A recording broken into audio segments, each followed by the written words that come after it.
So during tea time you can interact with him. Thank you, Mr. Gupta and Mr. Tiwari. Now we'll move on to our first panel discussion on social stock exchange. I would like to welcome our esteemed moderator and panelists for the session today on the dais. Our moderator of the session, Mr. Anantha Narayan, advisor Sattva Consulting. Our panelist, Ms. Shah, ET and CEO, Axis Bank Foundation. Mr. Dadrawala, CEO, Center for Advancement and Philanthropy. Ms. Namita Dandekar, CEO, Raintree Foundation. And Dr. Balasubramaniam, Chairman, Social Stock Exchange Advisory Committee, who will be joining us today virtually. I request all the panelists and moderators to come on dais.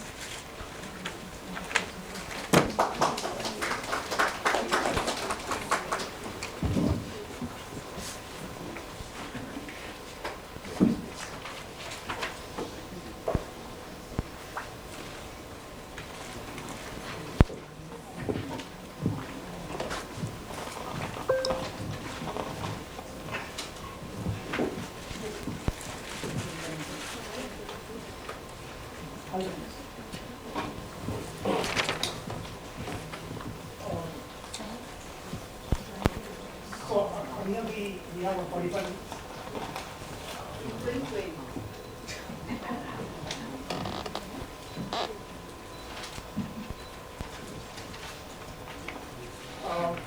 Good morning, everyone. My name is Anantha Narayan. I'm an advisor and part of the senior leadership team at Sattva Consulting. I also co-lead the Sattva Knowledge Institute. And like Hemant before me, I used to be on the dark side for 25 years in investment banks, and decided to make the move. So social stock exchanges, I think, is an extremely sort of exotic animal at this point of time. Everybody has heard about it. There's a lot of buzz about it, but I'm not sure most people know what to make of it. As a panelist pointed out during our pre-discussions, there are more questions than answers at this point of time. And to be honest, I don't think we are going to leave with a great many answers at the end of the 45 minutes today. I think that would be naive to believe. But what we hope to achieve today is three things. First is we wanted to just set some background and understand the vision behind the social stock exchange. Again, as Hemant pointed out, it's very, very early days yet. And it hasn't really worked in most parts of the world where it's been tried out. But I think India can be different, and there's a lot of hope for optimism in my view. The second thing we wanted to do is just lay out all the challenges that different people in the ecosystem are facing. And finally, we wanted to leave with some thoughts on what are the things that really need to change, maybe as a sort of direction for the policymakers, the government and the regulators to consider going forward. And to help us navigate through this, we are very fortunate to have a very diverse mix of panelists. We have Dr. Balu to start off with. Thank you, Dr. Balu, for joining us. He wears many hats, and one of the important hats that he wears in this context is that he's the chairman of the Social Stock Exchange Advisory Committee. So in a way, he's in the thick of action, helping to architect the solution going forward. Then we have two people from the philanthropy side. We have Shah, who's the executive trustee and CEO of Axis Bank Foundation, and who will represent the CSR viewpoint of things. And we have Namita Dandekar, who's the chief operating officer of the Raintree Foundation, which is a family philanthropic organization. And finally and importantly, we have Noshir, who's I think arguably one of the foremost experts on the regulatory aspect of things for the social sector. So thank you all for being here. And again, they're all extremely esteemed individuals. I'm not going to run through their bios. I've been told by Ania that I have just 45 minutes, so I don't want to take up most of that time. But the background, if you're interested, is there on their website.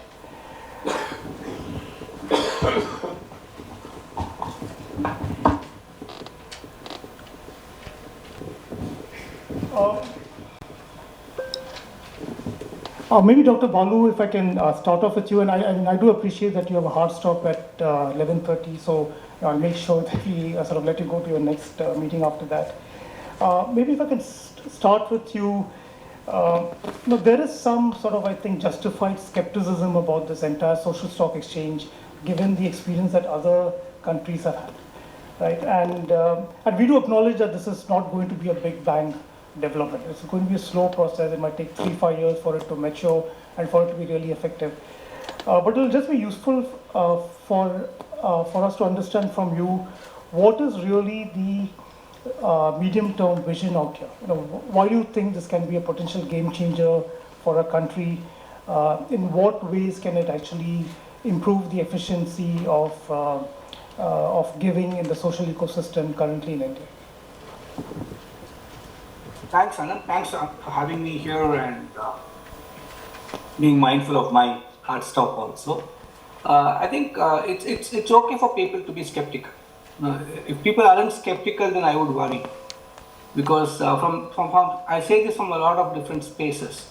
One, most new innovations, though this is not really an innovation, most new activities that something is new to us, we're always skeptical.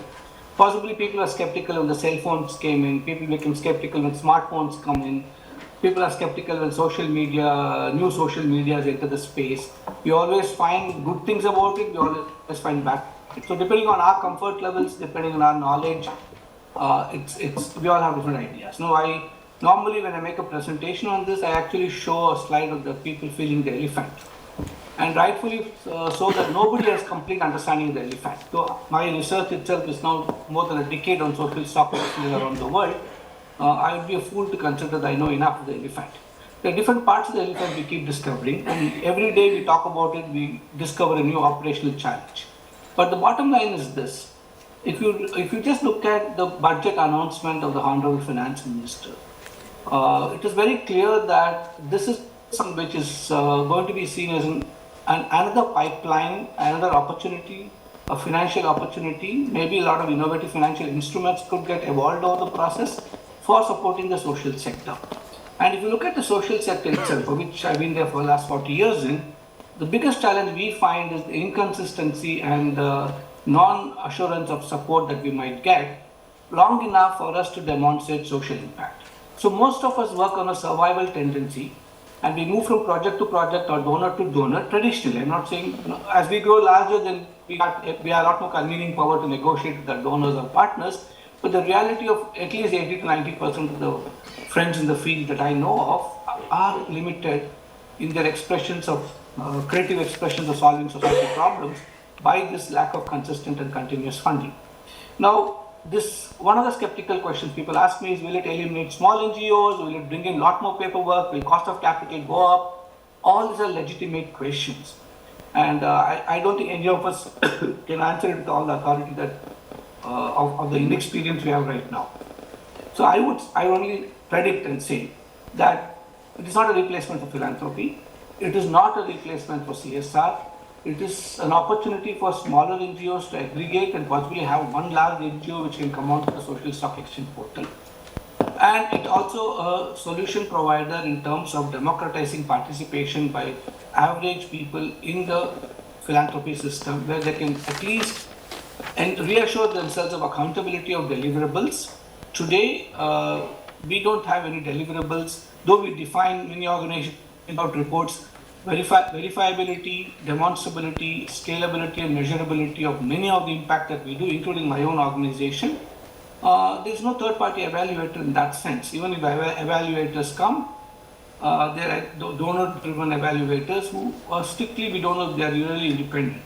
I think this social stock exchange offers us an opportunity to possibly tap into untapped areas, an opportunity to democratize fundraising, opportunity to possibly stimulate accountability in the system, where it's very, very critical. I'm not talking about regulation, I'm talking about sort of a systemic enforced accountability, sort of a measurability based on what I say I will achieve, and I think that is good. So I would say a little skepticism is in order, but and in initial phases it is definitely in order. But as things progress, my personal guess is a year from now, we would have possibly learnt enough, we would have possibly burnt our fingers enough to possibly, and also have the ability to resolve solutions enough. So I quickly conclude with one last point. All exchanges around the world have evolved mainly because of market pressures or investor pressures or donor organizations like Rockefeller. But in India, it's one of the countries where the government actually initiated it.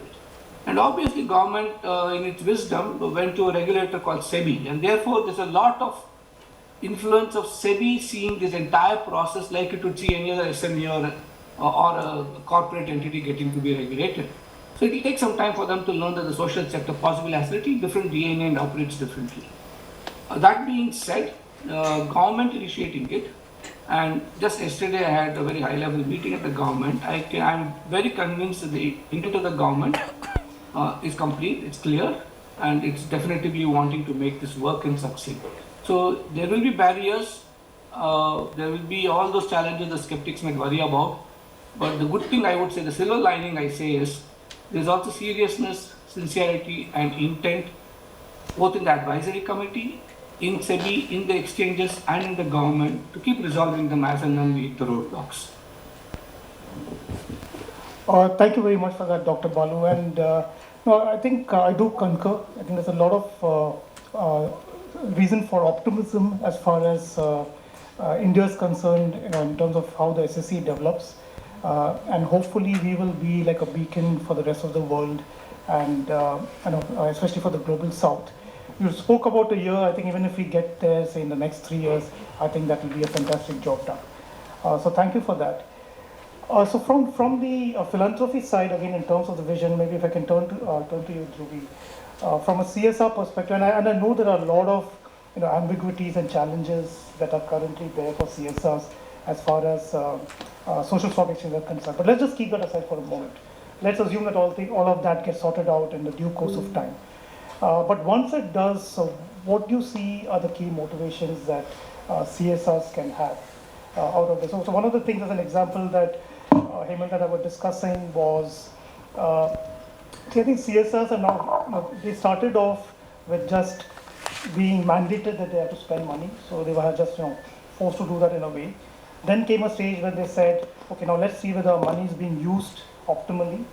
And now I think there's a stage where a lot of CSRs are thinking about how do we maximize the money. If I have $1, how can I convert that to $3? Where all innovative sort of finances come into play, where the social stock exchange can play an important role in the long term. So with that background, I would love to hear your thoughts on how will CSRs actually benefit from this? So when we say CSR, we sort of generalize, but we have to also understand that there are companies who are doing CSR for the first time. There are companies who have been doing CSR for many years. And there are companies who have been doing it before the law became a mandate, right? So everybody is on a growth journey and a learning journey. So the problem that you said is people didn't know what to do when you first start becoming eligible to do CSR. I think first, for those companies who are just entering to do CSR, and with India's growth stories, there are going to be many more companies who are going to be doing this for the first time.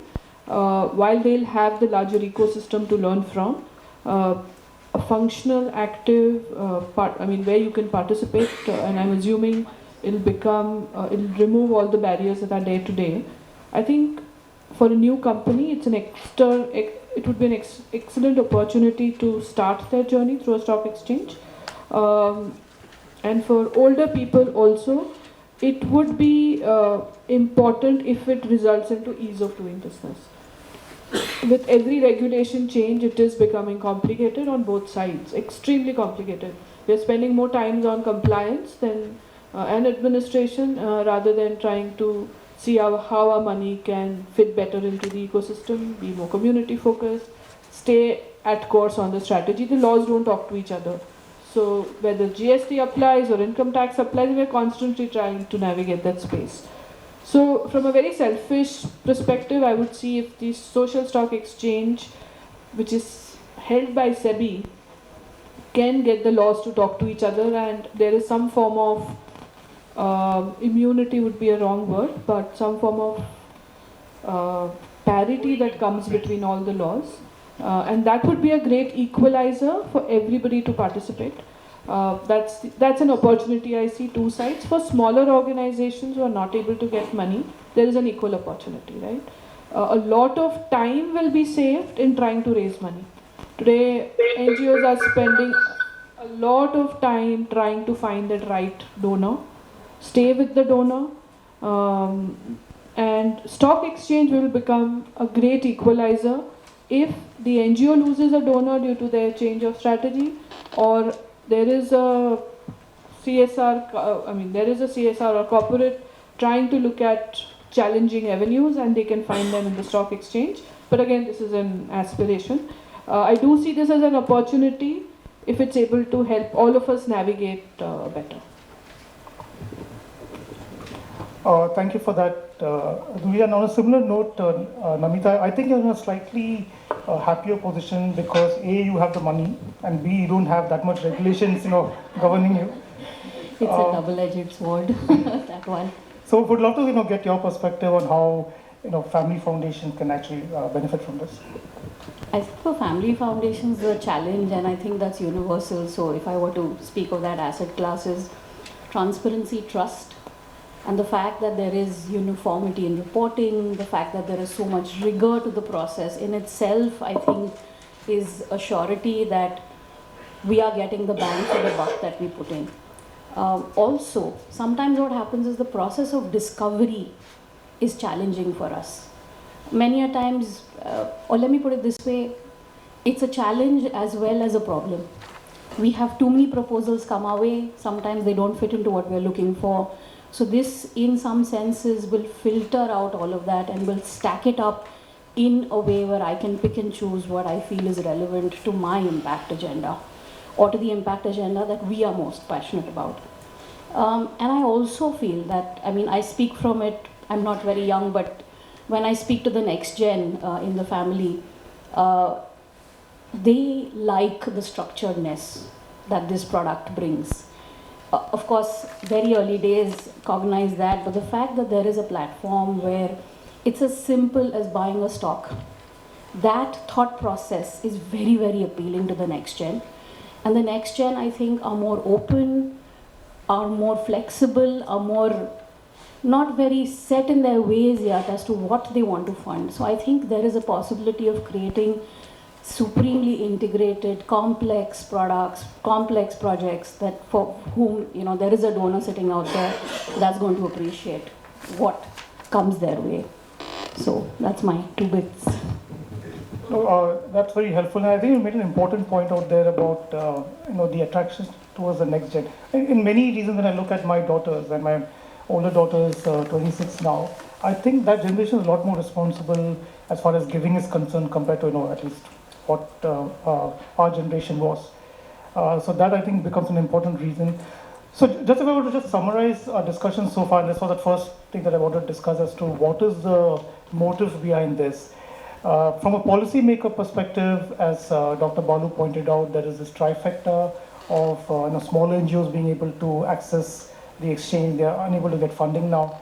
There's democratization. There will be accountability, and I think that's a lovely trifecta to have. And from the donor's perspective, I think it's essentially ease of business. It's the filtering out process. It's something that's appealing to the next generation. It's transparency and trust. And finally, in my view, I think it also gives a scope for a lot of innovative instruments sometime in the future. Just moving on to the second part, which is the challenges, especially around the regulation at this point of time. And who better to answer that than Noshir? And I think Noshir will probably need a whole day to go through it.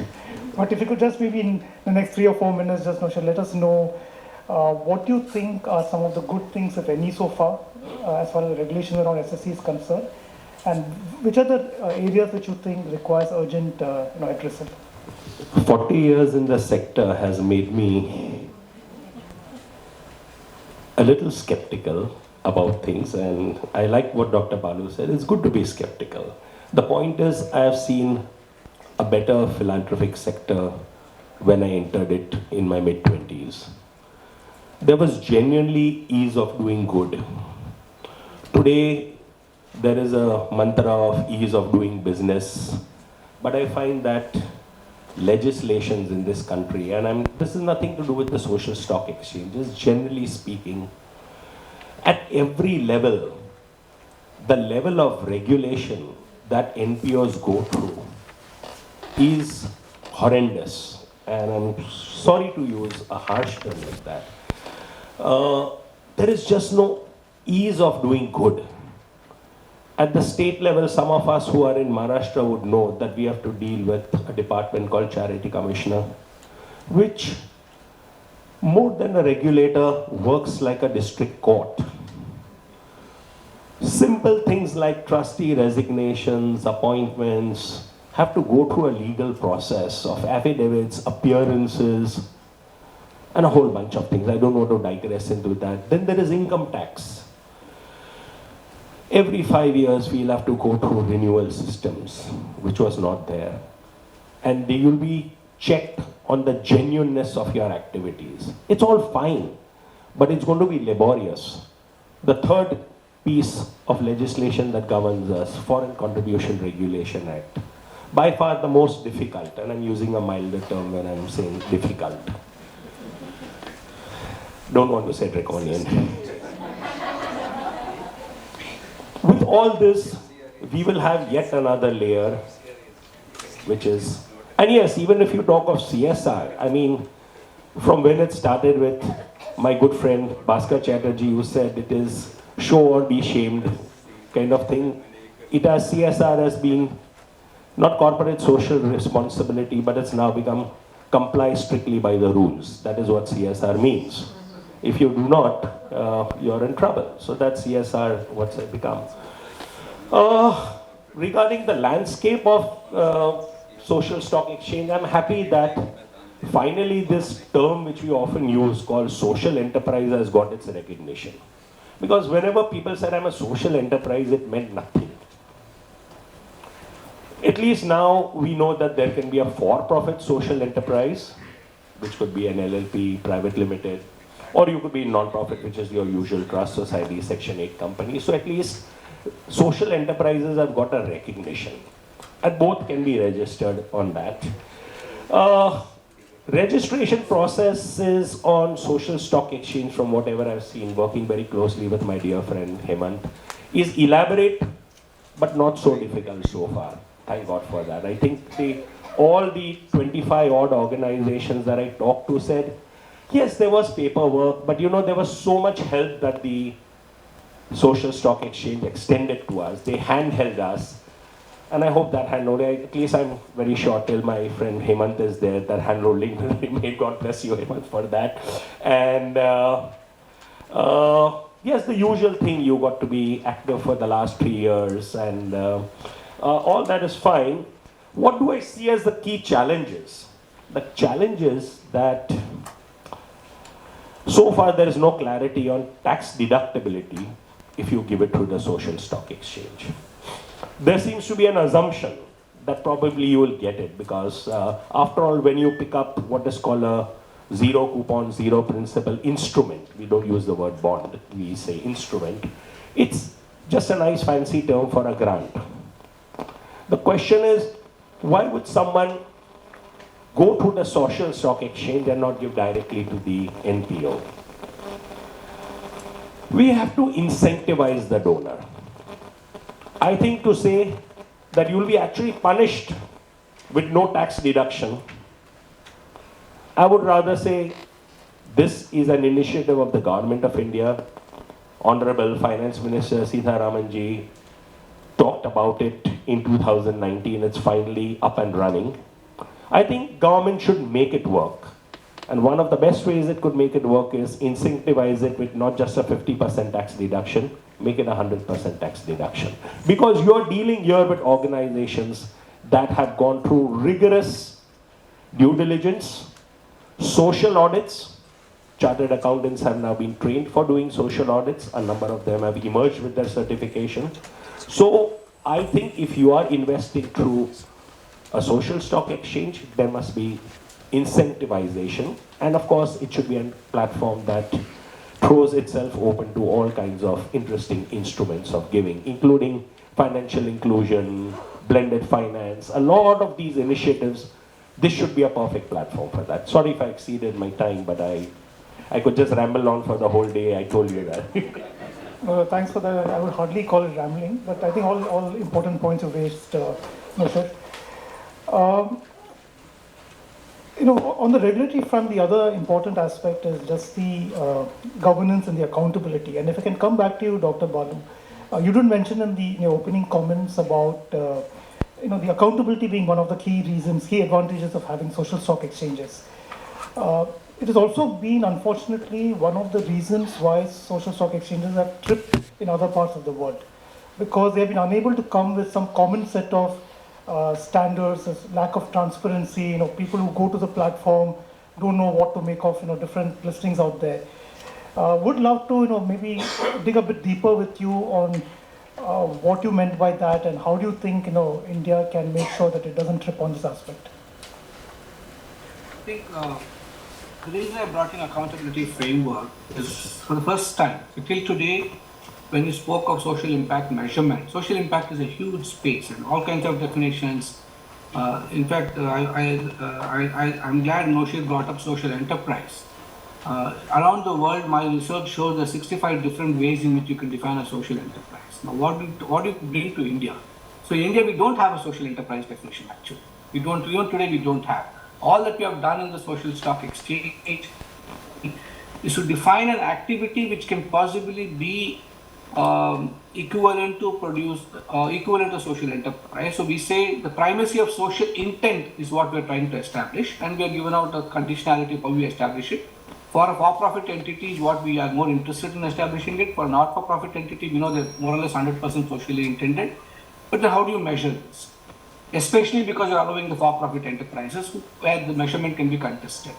So the simpler option that we took was, we said the person measuring this, what should be his competencies, what should be his knowledge levels, what should be his skill sets. And from our understanding of this from experts in the social sector, a curriculum of 11 modules has been prepared. And we realize again a neutral umpire in India is better than an organizational umpire. So SEBI has got its own training institution, NISM. Around 1,000 people have already been trained. And then the SROs, which are the organizations mandated to be registered in SEBI for doing the social audits, can only use these people. So it's a consistency of training around the country. And we have also spent some time, the subcommittee of the advisory committee has actually worked together to develop templates and forms which sort of standardizes and harmonizes. It's very difficult to standardize. Let me tell you what I mean by that. We run a tribal education program in the middle of the national park. Now, the cost of running a tribal education program in the middle of the national park is going to be very different. You cannot amortize it or compare it with what it would cost to run a school or an education program in urban India, or what it would cost a school to run a school in rural India. There are obviously going to be different geographical challenges which is going to up the cost. So standardizing social impact itself is going to be at differential levels of costing. The output could come, but the cost could be. So my education bond could be 10,000 rupees, whereas you run it, you could do it at 4,000 rupees. Now, obviously, how do we solve for this? We said the disclosure statements in the prospectus. If I'm going to list a bond for education, I'm telling people where I'm going to be working, what are the conditions under which I'm working, what are the hazards I'm facing, what are the risks I have, and therefore in those conditions, this is what it costs. And these are the social impacts I can produce over time. So I, as an NGO today, are able to self-declare my what I think is a measurable, demonstrable impact I can produce. And an independent SRO comes, he measures it, and he puts it out there, and then I disclose that also. The next cycle, maybe people will think I'm not good enough to be supported. It's a market. Somebody else will think you didn't deliver on your promises, so you don't deserve support. So I think it brings an accountability that way. And the next way of working, this was a zero coupon, zero principal instrument that we spoke about.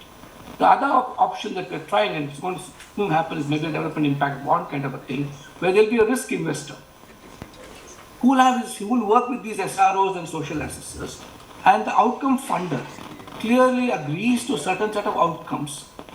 It's our co-generated outcomes that the risk investor, the outcome funder, and the implementing organization in sort of tandem agree to this. And that is exactly what the social assessor is going to come and measure. And we don't even like to, I think it's a flawed term in my opinion.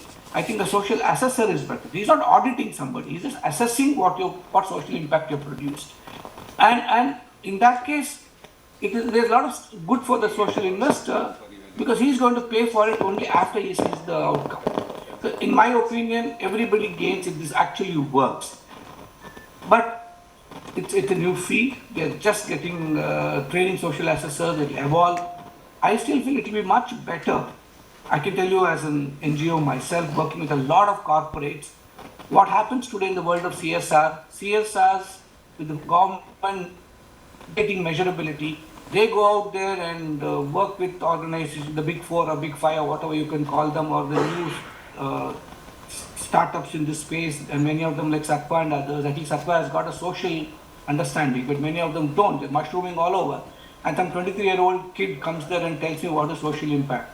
And he measures and goes and writes a report. So sometimes it looks funny that we are giving more credence to that report than to my 40 years of experience and work. So now that will change because I define what I can produce. I co-generated with my the people, the stakeholders in the space, and the measurement happens based on those standards that's agreed to. You as an investor don't like it, don't invest on me. You might like somebody else's, invest on them. So I think in that way, it is helping set it up. Now again, we should all understand that not a single product has been listed yet. Only one is under listing right now, and possibly it will take a few more days to get listed. There are a lot of barriers that's happening. The yardsticks that's being used, because SEBI is a regulatory entity and it's known to regulate because you regulate only when it's driven by mistrust always. You regulate to prevent something. And so they are used to the whole structure of corporate entities, and how the corporates have behaved in the past is what is their behaviors today. So they expect NGOs to behave that way and therefore bringing everything that way. So it will take some time to evolve and mature. My guess is it's not a perfect system. It can never be perfect. Obviously everybody can dissect it out and say what is wrong with it, and we'll definitely like to hear what is wrong. But a little like I said, a little skepticism is in order, but a little patience also is in order. Any new product takes time to evolve, and as it evolves, we should all take the approach that we want to make it work. And my request as the chair of the committee to everybody in the audience, corporates, all the intellectuals participating would be, help us make it work. We don't know what is the perfect way to make it work. We don't know what could fail. We don't know what new product can get thrown up. But let's all be clear that our sincerity and intent of making it work is absolute, including the governments. So let's make it work because the sector needs this. That would be my call. Thank you. Thank you, Dr. Balu, and I think that's really well said. I think I think we should be optimistic about this rather than point fingers at each other as to the things that are not working. As Dr. Balu rightly called for, I think the need of the hour is actually to work together. And in terms of some of the transparency as a starting point, Unnati is the listing that Dr. Balu referred to. So if any of you are interested, if you go to the BSE's Social Stock Exchange website, they have the prospectus posted out there. And it's actually heartening to see the level of detail that is available. And if I were a donor, I think it would give me a lot of comfort. Just to conclude this part about the challenges, if I could maybe ask Anantha first and then Dhruvi. Can you just quickly just list down some of the key challenges that you would like Dr. Balu and his team to consider in the case of family foundations as well as CSR? I think honestly, after what he said, I don't really have anything to list down because let's face it, there are so many unknowns at this point of time that as we go along and we get more clarity, I think a lot of that will come about. So while I do have a laundry list of things, I think everyone here really does know what those are. So talking about transparency process, who does what, who can come in at what point of time, does foreign investment, is that allowed, taxation, I mean they're just, it's a big list. So I'll just stop at that if you don't mind. I agree with what Namita is saying, that the challenges are known, we've all attempted to understand, unravel it. I think what will be useful and what Bala sir said is, how do we make this work? So where is the space to enter with how do we engage and interact to make it functional, and even with pilots or attempting to do that, I think that's the discussion which is more important, is how do we and our partners find a way to work with the exchange. So, what is the scope of doing that? Where are the FAQs? So things like that, right? So today, if I want to do something, what is the channel available for me to do that? Maybe a little more conversation, maybe closed room conversation would help us participate or find ways to participate. So challenges are known, and if we keep looking at those, we will never attempt to work on it, and we will never have the ideal set of processes. We'll have to create those, and I would say we need opportunities to do that. Thank you. And just, we probably have another maybe, I think, 6-7 minutes before we take questions. If we can just go to the last part, which is what next? What are the asks from different people in the ecosystem? And if we could start with you, Noche, if you would just list down maybe the 3 or 4 key things from a regulatory perspective, from a tax perspective, that you need immediate addressing. I think I already covered that earlier, that we need to not only ensure that there is tax deductibility for the donor, but it should be an incentivized tax deduction. That because you know that this is an organization that has been so thoroughly vetted and has gone through the rigors, which gives maximum comfort to the donor, it should also be incentivized. I mean, if you look at why countries like Singapore have become the philanthropy hub of Asia, we know that from certain studies that have been done, such as Doing Good Index, which has been done by the Hong Kong-based Center for Asian Philanthropy, and you'll find that the tax deduction for the donor in Singapore is not your 50%, it's not your 100%, it's 250%. For $100 that you give, you get $250 tax deduction. The government of Singapore looks at NPOs as friends. Yes, a lot of people are surprised when I give this. It's there. That study is there on the website. Look up Doing Good Index. You'll get your answer. So why this? If you are putting in so much effort, I think that's the first part. And second is that CSR investments through the social stock exchange, because that again will ensure that CSR funds are actually going through the right platform, because the actual initial vetting is done, social audits will get done automatically. So right now there is ambiguity. I mean, companies are confused. Can we invest through the social stock exchange? And most legal minds tend to think that let's wait for some clarity in this. So, and the clarity is not coming from the government. So these would be, since he has 2 or 3, so these are the 2, tax and CSR. And the third, of course, keep it simple, keep it easy. The role of the government should be to regulate, try not to control. Thank you. Well said, Noche. Thank you. Just moving back to you, Dhruvi, in terms of CSR asks, is there anything around, so as Noche said, there's no reason for CSR not to be involved, right? I think there's a school of thought which believes that CSR is anyway putting in money, so why use the SSC? But as we discussed earlier, for CSR that are beginning, it's a good platform to use. For innovative instruments, it's it could be a good platform. So in your view, which are the aspects that CSRs should focus on, and how can folks like Dr. Balu really help in the process? So from whatever I have understood, the social stock exchange is an opportunity to get funding for people who are not getting funded today. So if we look at CSR and giving money to NGOs, we are sort of comfortable. But there are many other entities who do not get money, which is a for-profit social enterprise, a farmer producer organization, a women's federation somewhere doing things. So and those are for-profit businesses, right? So it's an opportunity to fill those gaps rather than fill up the gap of a CSR funding an NGO. That is a low-hanging fruit. So a platform like this can focus on how do we channelize money for these kind of entities who do not get money easily, or there's no regulation. So these are a lot of regulatory changes required even for an FPO, even for a for-profit social enterprise. Today there is no law supporting investments in a for-profit social enterprise. There is no definitions around it. So the exchange is an opportunity to find funding for those spaces. CSR honestly is a very low hanging fruit. So I think we should also look at these opportunities. If these happen, honestly, the role of CSR should, somebody ask the question, right? What will be 50 years from now? CSR. CSR shouldn't exist. The role should be taken up by businesses, and maybe this is a platform that can help you do that. Great. And before we let you go, Dr. Balu, maybe, so I know one of the mandates of the advisory committee is also to constantly, engage and receive feedback and then sort of figure out next steps.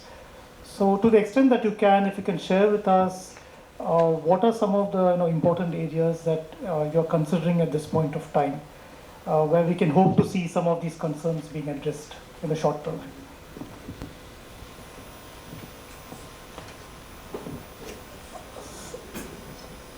I'm glad you asked this question, mainly because I thought 2 or 3 things, and I know Noshit pointed it out.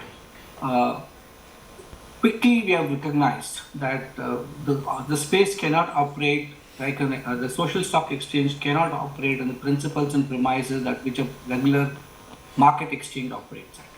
I'll give 2 or 3 examples and say what we're trying to solve it for. The regular exchange only understands a minimum subscription size. It only understands that you must at least have minimum size of the amount that you can apply for. For example, right now the social stock exchange, the original thinking was you must at least try to raise and mobilize 2 crore rupees, and the minimum subscription amount that can be was 2 lakhs.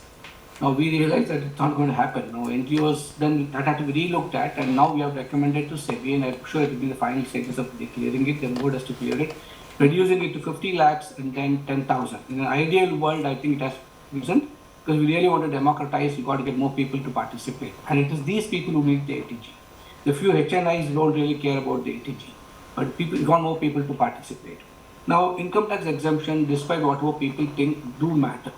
And ATG matters. So the Board of Direct Taxes, the Ministry of Revenue, everybody participating in this, the Minister of Economic Affairs, who's overseeing the entire SEBI and other processes, are very deeply seized of this. Conversations are at a very advanced stage, and they're all working together to see how to solve this problem. There are a lot of complications without knowing we did it. A ZC, ZP is under the Securities Act. Now, securities cannot be under tax exemption. But at the same time, it does not generate a revenue. It's not a traded instrument. So there's a lot of complexities that has been created by default, not by design. And so we need the state to unpack this and solve it for us. And we're taking a lot of legal help also for that. We have all spoken about instruments, but NGOs, how will they treat the money they raise? And I'm sure people like Noshi will have ideas. Are they going to treat it as, if they are to treat it as a donation, then they can give ATG. But ATG can't be given. So how are they going to treat it as, what kind of income tagging are they going to give to that?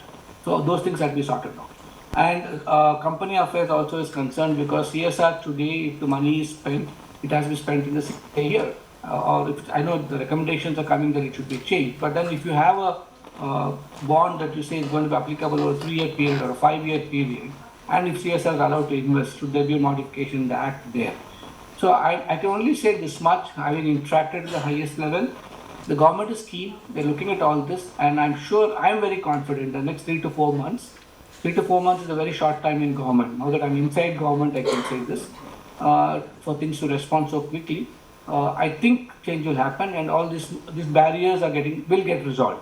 But I'm also go along, we'll hit new barriers, which we haven't even thought about. And that is where we all need innovative ways of solving problems right now. The only hope for me, the silver lining, is everybody I speak to in government, everybody I speak to, including the investor world. Investors have come up and put money up front and said, we are parking this money only to make this succeed. So all that, when you see all that, I think the pieces are falling in place. In the ideal world, we shouldn't have launched it. We should have built the ecosystem first and then build the building. It is like force-fitting a foundation under the building now. But I think that's a call we have taken, so we must all work to make it happen. That's what I would say. And thank you for inviting me for this. Thank you for joining us. This is all music to our ears. So I think that the key 2 takeaways for me is, one is there's clearly a raison d'etre in a way for the social stock exchange to exist, both from policy perspective, from the donors perspective. And the most important thing is there are challenges, yes, but I think there is the government is aware of that, willing to act. I think it's left up to all of us to make sure we engage with them and constantly give our feedback. We would love it if you stay for the brief Q&A, Dr. Balu, but I can understand if you are pressed for time.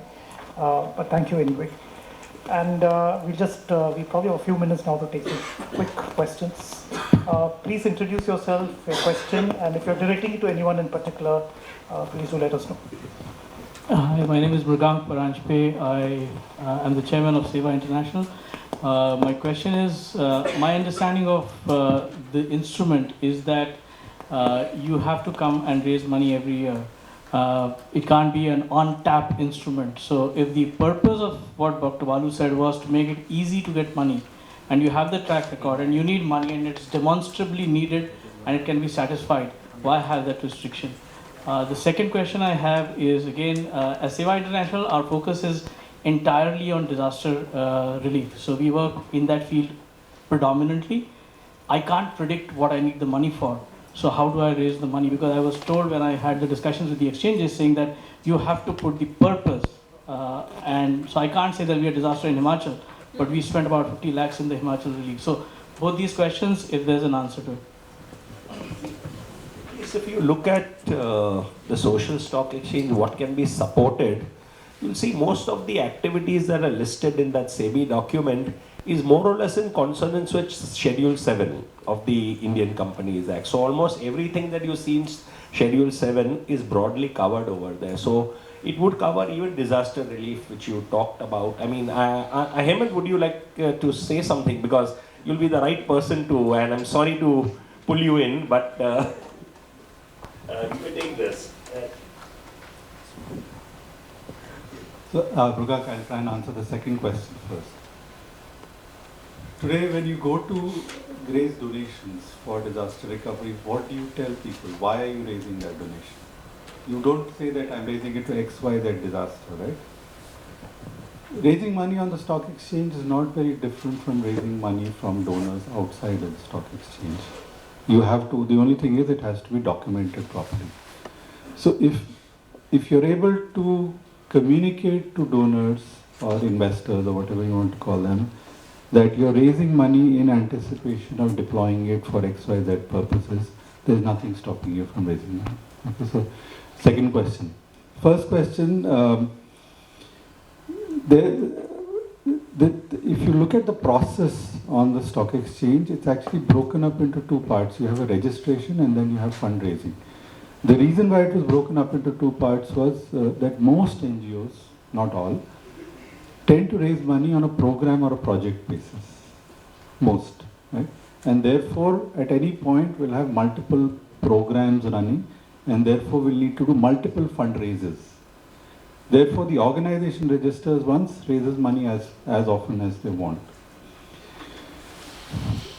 But there are two things that you have to keep in mind when you're doing fundraising on the social stock exchange. One is there's no time limit, right? So you can actually technically do a 99-year instrument, right? So you can say, if your donors or investors are willing to give you money for running your organization for the next 99 years, there's nothing stopping you from raising money through that. And therefore, the 1 year restriction, I'm not sure where you heard that, but that doesn't exist. Okay, the second is that while the construct is on a program basis, I think it's very possible for anybody to raise money for CapEx or OpEx. Again, as long as the critical part is that can you find somebody who's willing to give you money for what you stated in that document that you put out on the stock exchange. That's what it boils down to. That is the only restriction that exists. Otherwise, there's no other restriction. Yes. Thank you. Thank you very much. Thanks, Hemant. And great questions, Mrugank. Thank you. I think Ania is giving me dirty looks, but can I take a couple of more questions? One more. Hello. Yeah, hi. Sorry, I've taken the opportunity for the last question. So this is Shruti from Pan IIT Alumni Foundation. We are a Section 8 company headquartered in IIT Bombay. I'm a chartered accountant myself. So I have been hearing a lot about the compliances that will be required to get yourself enlisted in social stock exchange. I'm not speaking on behalf of my organization, which has now scaled up and has built up certain amount of endowment fund pre CSR rule, but talking on behalf of smaller NGOs, just wanted to understand that how will these organizations cover up the cost of getting enlisted in social stock exchange?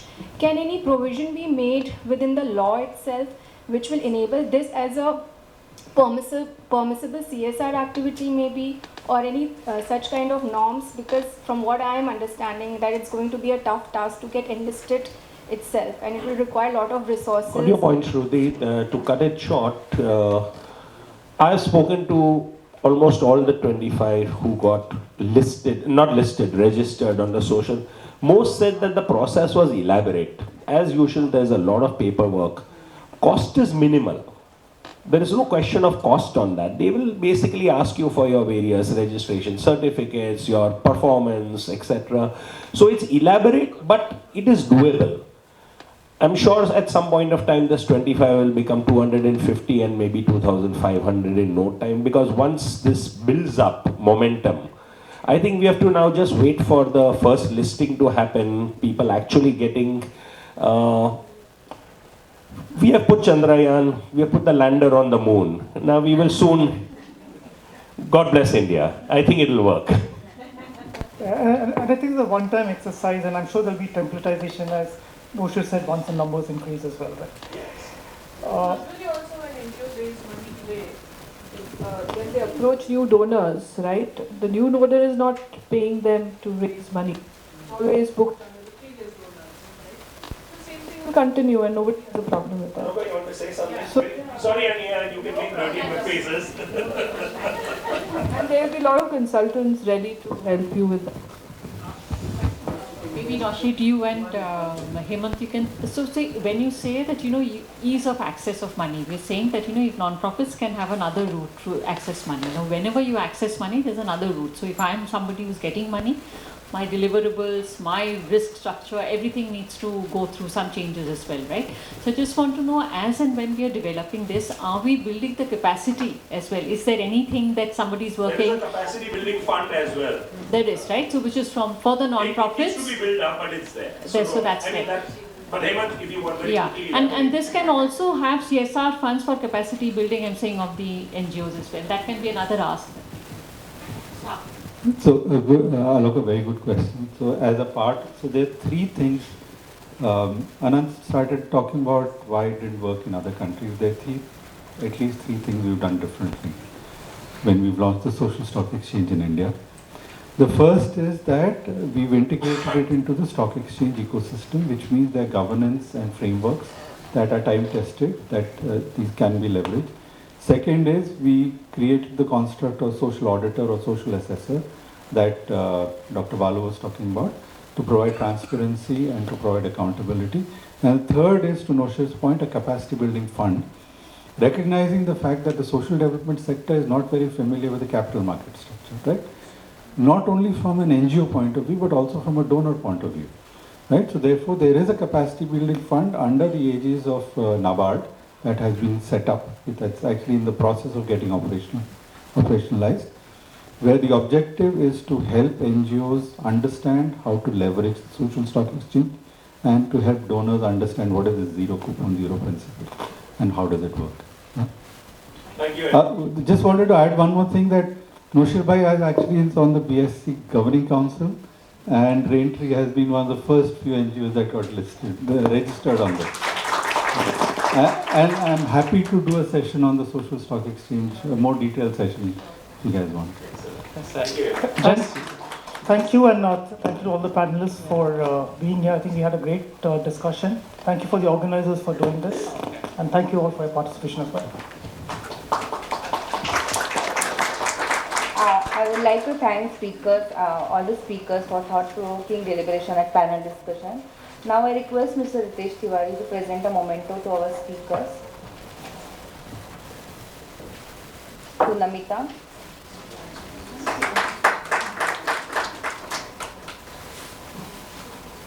Mr. Naushir Dadrawala. Always appreciate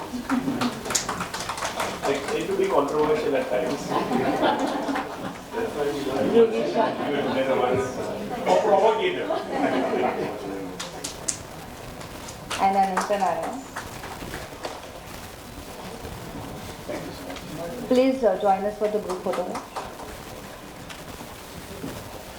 Group photo. Oh, okay.